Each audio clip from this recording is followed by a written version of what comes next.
guys, this is Martha Reading Hedgehog with my March 2015 reading wrap-up. This month I read 8 books and got halfway through 2. So yeah, let's just jump into this. So the first book I finished in March is Delirium by Lauren Oliver. This is the first book in the Delirium trilogy. I gave it 4 out of 5 strawberries. So this is dystopian, and it takes place sometime in the future when America has closed its borders, and every state and pretty much city has become its own little government, its own city-state.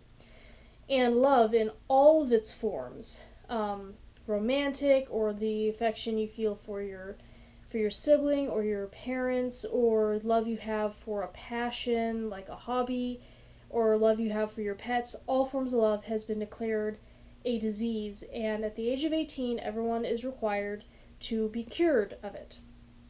Our protagonist is Lena. I pronounced it Lena during the book, but I think it's pronounced Lena because her full name is Magdalena.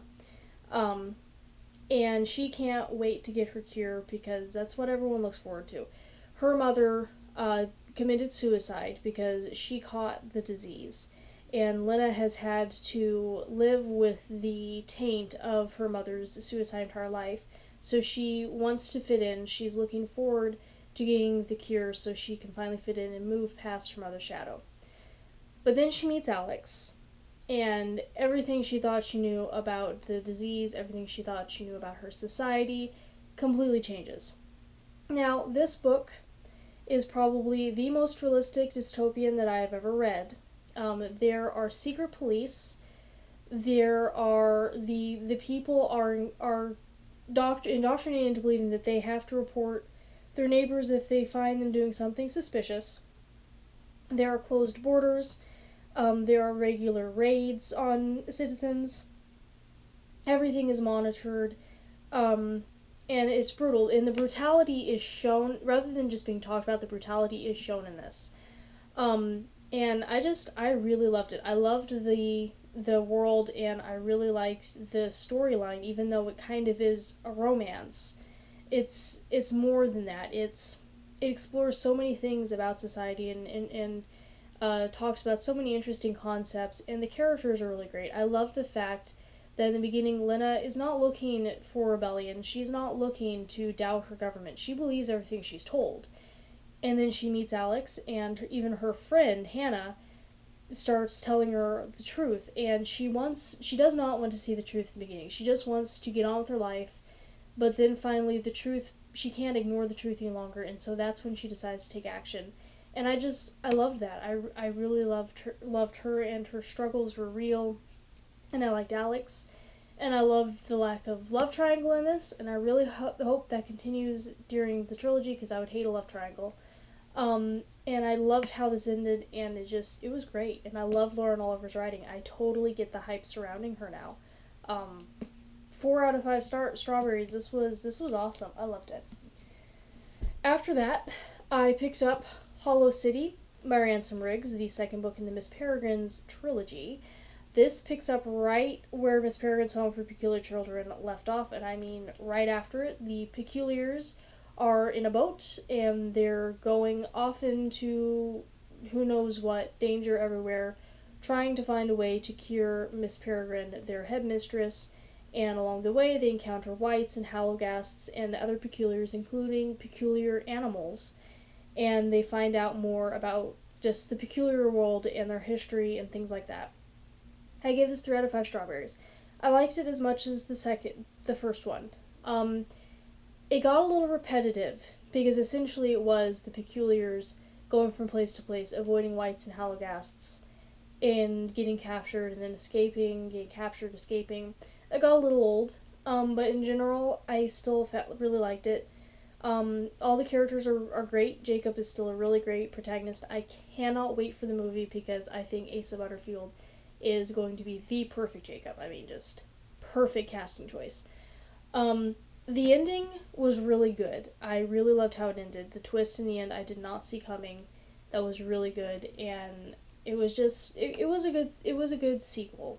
Um, I would have wished for a bit more, but it worked. I liked it. I was not disappointed. It was good. It was fun. I'm not going to complain. After that, I read Red Queen by Victoria Aveyard, which I do not have with me because I had an arc and I gave it to a friend after I read it because I was like, oh my gosh, you gotta read this. Um, but it is the first book in a new young adult high fantasy novel series, and I gave it 4 out of 5 strawberries. It was amazing. So it takes place in this kingdom where people are separated literally by their blood color. The Silvers, who have literal silver blood, have magical powers, and they're the ruling class. And then you have the Reds, who are normal, have no powers whatsoever, and they're the serfs. And Mare is... was it Mare? I don't remember her last name. Mare is our protagonist. She's a Red. But she has powers. She can control electricity. And no one has ever heard of Red having power before. And she ends up having to pretend to be a Silver, because when the Silvers get a hold of her, they don't want it to be known that there's a Red who has power. But they can't kill her either because so many people have seen that she lives. So they claim that she is the lost daughter of a Silver aristocracy family who thought she was a Red and was raised by Reds, but now she's come back and stuff. And she is engaged to the youngest prince. So she can be used as a propaganda tool to combat the Red rebels, the Red Guard, who are uprising and trying to get rid of the crown. Well, Mare ends up playing double sides, essentially. She pretends that she's going along with the Silvers, but she actually ends up siding with the rebels. It was really good. I was very skeptical of it at first because there was so much pre-publication hype. And books that have pre-publication hype like that, I'm usually like, no, they're not very good. The people who give them positive reviews are doing that because there was so much hype. They're not going to say bad things about such a popular book. I read it. I really, really liked it. I loved the characters, the world building. I loved the twists. It was very good. It was very well thought out. All the characters' struggles were so understandable and relatable. I wanted to smack them a couple times for choices they made, but at the same time, I understood why they made those choices. And the love triangle in it is done very well, and I love it. And I have no idea where the series is going now because that ending was just wow. So Red Queen by Victoria Aveyard, totally worth the hype. It was incredible. I loved it. After that, I needed just a very quick pick-me-up, so I read Beth's Story, 1914 by Adele Whitby. This is the first book in the Secrets of the Manor series. This is a beginning reader / middle grade book. It takes place in 1914, of course, and follows an aristocratic girl, Beth, who it's the eve of her 12th birthday, and she is about to inherit the Elizabeth necklace, which is a family heirloom that's given to every Elizabeth in the family on their 12th birthday. But when her relatives come to visit for the occasion, Beth's new lady's maid is accused of stealing another family heirloom, and then Beth discovers a journal that reveals that there's a lot more secrets going on in the manor than she ever suspected. It was a really fun book. I gave it 3 out of 5 strawberries. I liked the characters, liked the premise, and of course, the mystery was easy for me to solve because, I'm an adult. It's easy. But I think the intended age range will really, really enjoy it. I was very surprised at how historically accurate the dialogue was. So that very much impressed me. But yeah, I'm looking forward to continuing on with this series. It's a lot of fun. After that, I finished Twilight by Stephanie Meyer, and I don't have that with me because I gave it back to the friend who let me borrow it. I don't know anyone who doesn't know the premise of it, but essentially, this girl, Bella Swan, ends up moving to Forks, Washington because her divorced mother is going to Florida, and for some reason, Bella doesn't want to go to Florida, even though she hates Forks.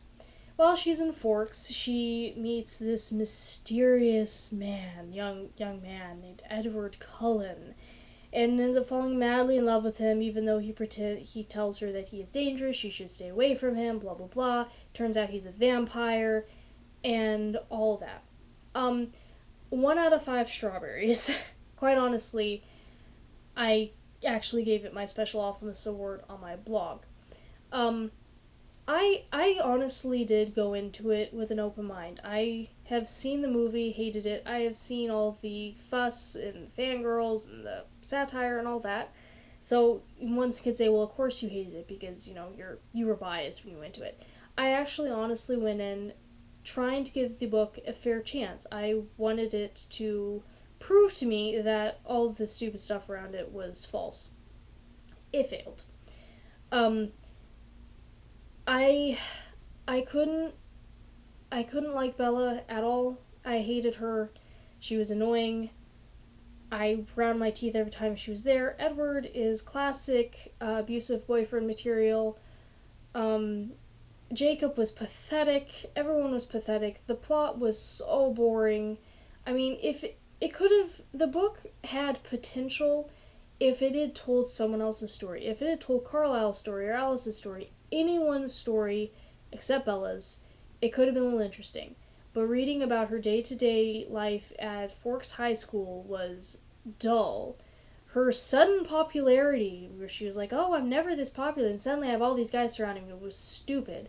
I resent the fact it takes place in Forks, Washington, because I actually am, more or less, live fairly close to that place, and I'm very angry that that book has tainted Forks, because Forks is really cool, but now the book has totally ruined it. And I really did not like reading about places I've been, like Port Angeles and the Olympic Peninsula, and it really made me angry. But it was kind of funny at the same time, because I live in those areas, I could spot all the mistakes that the author made. But I still really resent it. There were a lot of holes in it. The writing was atrocious.